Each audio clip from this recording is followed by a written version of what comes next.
New York के mayor बने Zohran Mamdani इन दिनों चर्चा का विषय हैं और इससे भी ज्यादा अमेरिकी राष्ट्रपति की शर्मनाक हार पार्टी की दृष्टि से भी और उनकी उन धमकियों से भी जो उन्होंने वोटिंग के वक्त न्यूयॉर्क के लोगों को दी थी, फंड रोकने और वोट डाइवर्ट करने के लिए। अमेरिकी राजनीति में एक बार फिर भूचाल है और इस बार झटका डोनाल्ड ट्रंप की रिपब्लिकन पार्टी को लगा। न्यू जर्सी और वर्जीनिया में जहां गवर्नर पद पर डेमोक्रेटिक पार्टी ने जीत हासिल की, वहीं न्यूयॉर्क में भारतीय मूल के मुस्लिम नेता जोहरान ममदानी ने मेयर का चुनाव जीतकर अमेरिकी राजनीति की दिशा ही पूरी तरीके से बदल दी। इस जीत ने यह साफ कर दिया कि डोनाल्ड ट्रंप की नीतियां अब सिर्फ विपक्ष नहीं बल्कि उनकी अपनी पार्टी को भी डुबोने लगी है। डोनाल्ड ट्रंप ने चुनाव प्रचार के दौरान ममदानी को खोलकर निशाना बनाया था। उन्होंने चेतावनी दे डाली थी, अगर न्यूयॉर्क में ममदानी को वोट दिया गया तो फेडरल फंड रोक दिया जाएगा। लेकिन ट्रंप की धमकी उल्टी पड़ गई। नतीजा, ममदानी ने 50.4% वोट के साथ शानदार जीत हासिल की। रिपब्लिकन पार्टी का उम्मीदवार कर्टिस लीवा तो 10% वोट भी नहीं जुटा पाया। यहां तक कि निर्दलीय उम्मीदवार एंड्रयू कुओमो, जिन्हें ट्रंप ने खोलकर सपोर्ट किया था, वो भी काफी पीछे छूट गए। ममदानी की इस जीत के बाद राजनीतिक विश्लेषकों का कहना है कि यह सिर्फ एक शहर की जीत नहीं बल्कि ट्रंप की घरेलू नीतियों के खिलाफ जनता का जनमत है।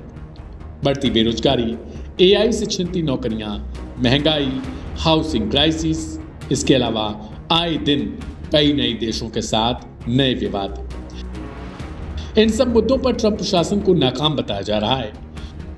न्यूयॉर्क के मतदाताओं ने साफ संदेश दिया है कि अमेरिका अब ट्रंप की अमेरिका फर्स्ट नीति नहीं बल्कि इक्वल अमेरिका चाहता है।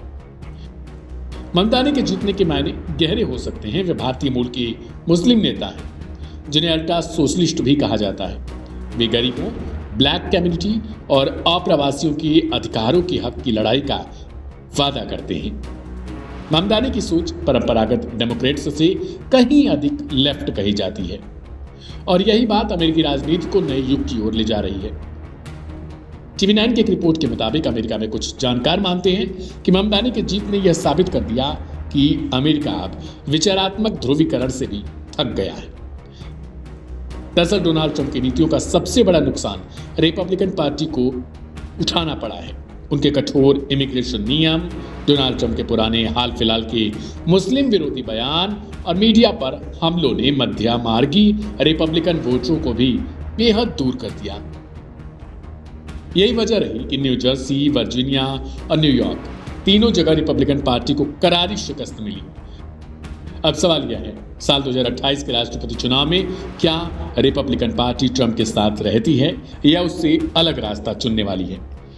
अमेरिका से आने वाली रिपोर्ट्स बताती हैं कि बराक ओबामा फिर से राजनीति में सक्रिय हो रहे हैं। बराक ओबामा पूर्व अमेरिकी राष्ट्रपति जिन्होंने ममदानी समेत कई डेमोक्रेटिक उम्मीदवारों के लिए प्रचार किया। कहा जा रहा है यह ओबामा री एंट्री स्ट्रैटेजी का हिस्सा है ताकि ट्रंप के खिलाफ पार्टी को फिर से एकजुट किया जा सके। लेकिन ममदानी की जीत सिर्फ एक उम्मीदवार की नहीं बल्कि अमेरिकी समाज के नए मूड की है। रिपोर्ट बताती है कि न्यूयॉर्क शहर में रहने वाले अधिकतर लोगों की आबादी मुस्लिम और अश्वेतों की है। उन्होंने टूटकर ममदानी को वोट किया। ये शहर आप बिल्कुल वैसा ही सोच सकते हैं जैसे मुंबई। एक ओर गगनचुंबी इमारतें हैं तो दूसरी ओर स्लम एरिया। कारण कि यहां वोटरों को भांप पाना बेहद मुश्किल होता है।